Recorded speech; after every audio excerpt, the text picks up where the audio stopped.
Selamat malam, saudara yang dikasihi Tuhan. Sehari penuh Anda beraktivitas, dan malam ini sebelum Anda tidur, mari kita mendengarkan renungan malam. Renungan malam bersama Pendeta Dr. Erastus Sabdono dengan tema virus yang merusak bersama saya, Yohana Ibrahim. Di media sosial tampak dua kelompok, yaitu orang-orang rasionalis dan mistisis menampilkan diri. Kelompok rasionalis memiliki kecakapan berbicara dalam mengemukakan doktrin dan ajaran-ajaran. Biasanya mereka menganggap bahwa diri mereka adalah yang paling benar. Itulah sebabnya mereka banyak berbicara dengan alasan hendak meluruskan ajaran orang yang dianggapnya salah dan merasa berkewajiban mengajarkan ajaran mereka yang mereka klaim paling benar. Mereka suka mengkritisi dan mengomentari pandangan, ajaran, dan praktik pelayanan orang lain. Biasanya, kelompok ini juga tidak segan-segan menuding denominasi lain atau ajaran pendeta-pendeta tertentu sebagai sesat.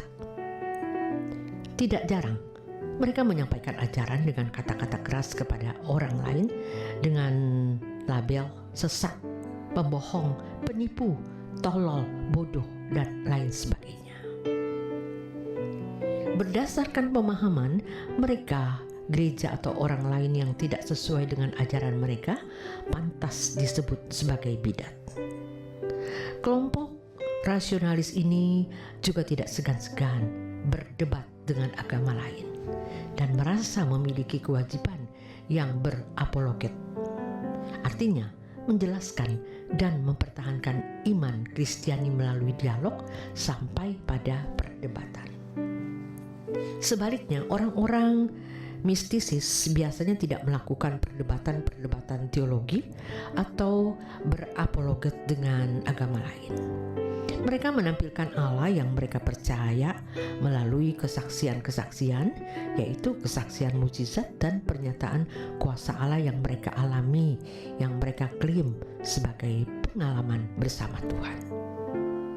Kalau kebanggaan para rasionalis adalah kepiawaian berteologi dan berapologet, sedangkan kebanggaan kelompok mistisis adalah pernyataan demonstrasi kuasa Allah atau hal-hal yang bertalian dengan fenomena spektakuler yang mereka yakini sebagai manifestasi dari karunia-karunia roh. Bagaimana kita harus bersikap menanggapi fenomena ini? Sikap yang paling bijaksana adalah diam. Diam di sini adalah tidak memberi komentar apa-apa terhadap mereka atau terhadap orang lain. Kita harus menghindari menyerang ajaran atau doktrin yang diyakini oleh orang lain yang kita pandang tidak sesuai dengan kita, apalagi menyerang pribadi pengajarannya. Dengan diam, apakah berarti kita tidak bertanggung jawab?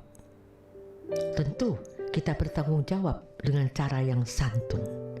Cara santun di sini maksudnya adalah kita mengajarkan doktrin atau ajaran yang kita pahami sebagai kebenaran yang alkitabiah kepada lingkungan kita sendiri tanpa membenturkan secara frontal atau head to head dengan doktrin atau ajaran orang lain, apalagi menyebut nama pribadi. Memang konsekuensi logisnya bagaimanapun ajaran kita akan bersentuhan dengan doktrin dan ajaran orang lain serta tidak jarang pula harus bertentangan. Tetapi hal tersebut mestinya tidak menjadi penyebab permusuhan atau pertikaian. Perbedaan harus diakui ada dan sebagai sesuatu yang wajar. Perdebatan sampai pada tingkat pertikaian tidak memberi dampak yang baik untuk semua pihak. Pada akhirnya, perdebatan tidak menghasilkan suatu kelompok berpindah pandangan ke kelompok lain. Baik yang rasionalis dan mistisis sudah mengkristal menjadi segmen yang permanen tidak berubah lagi. Masing-masing orang bisa menyampaikan apa yang dipandangnya baik tanpa perdebatan dan pertikaian. Masyarakat yang akan menilai atau menimbang mana yang dianggapnya benar.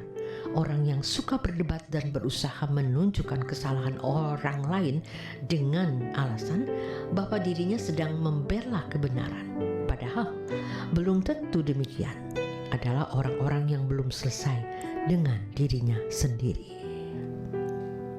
Memang bisa saja Tuhan memerintahkan seseorang untuk menyampaikan kebenaran dengan menunjuk kesalahan orang lain. Seperti Paulus menunjuk kesalahan Petrus, Galatia 2 ayat 11-14. Tetapi hal tersebut tidak boleh menjadi alasan seseorang untuk bertindak secara sembarangan. Kita tidak meragukan sama sekali kapasitas Paulus sebagai rasul dalam bertindak demikian. Juga tulisan Paulus yang mengkritisi ajaran-ajaran yang tidak sesuai dengan Injil yang diberitakan oleh Paulus. Tetapi siapakah kita sehingga memiliki hak seperti Paulus yang berkapasitas sebagai rasul? Siapakah kita yang mengangkat diri seperti rasul? Kita harus jujur melihat diri sendiri. Kesucian hidup, prestasi pelayanan yang telah kita capai, dan berbagai aspek yang menunjukkan apakah kita adalah seorang yang pantas dipercayai untuk menegur orang lain. Masalah pengajaran adalah masalah yang sangat relatif, seperti karet yang dapat ditarik kemana saja. Setiap orang dapat memiliki perspektifnya sendiri terhadap Alkitab yang membangun doktrin atau ajaran yang diklaim sebagai paling benar. Tentu, setiap orang lain membela doktrin dan ajarannya. Sebab itu, merupakan harga diri. Oleh sebab itu, menyerang secara langsung suatu doktrin adalah ajaran, apalagi menyebut nama sama dengan menyerang sebuah harga diri. Sebenarnya ini merupakan kemerosotan gereja, karena Yesus tidak pernah mengajarkan hal ini.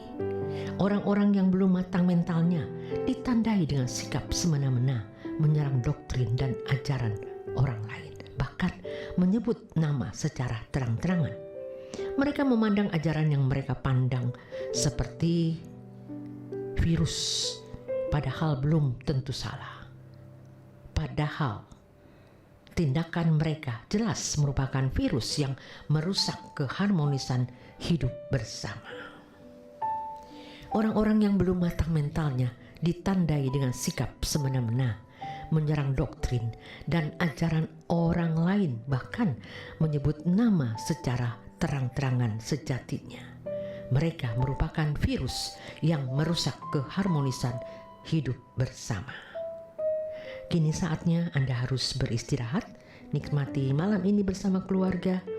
Tuhan Yesus memberkati.